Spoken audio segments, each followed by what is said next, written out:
The honourable member for Kitchener Centre. Thank you, Mr. Speaker. I rise to present two petitions. The first is with respect to folks who are concerned with the proposed 60-kilometre route for Highway 413. They note that it would cut through 2,000 acres of farmland, 85 waterways, 220 wetlands, and the habitats of 29 federally listed threatened and endangered species, which must be protected as per the Fisheries Act and the Species at Risk Act. The petitioners note that there's been a complete absence of meaningful consultation with indigenous communities along the proposed route. They note that comprehensive federal environmental assessment could mitigate potential environmental harm and ensure sustainable development, and that the federal government has a responsibility for overseeing responsible, predictable, and constitutionally robust environmental review.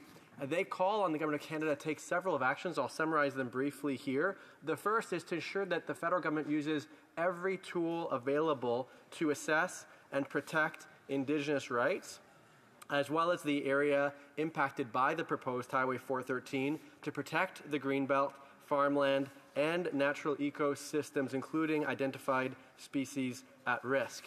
I'll now move to a second petition, Mr. Speaker. This petition is on behalf of folks who are devastated by the poisoned drug crisis. They note that since 2016, over 34,000 people across the country have died, each one a preventable death as a result of a poisoned drug supply.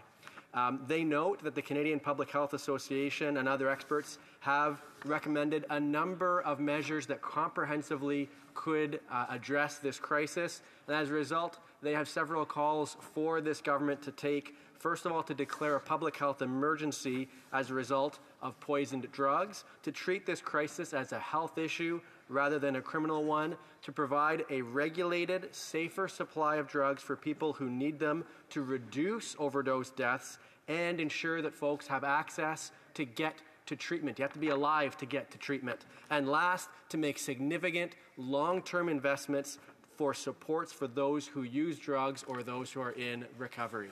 Thank you. Presenting petitions,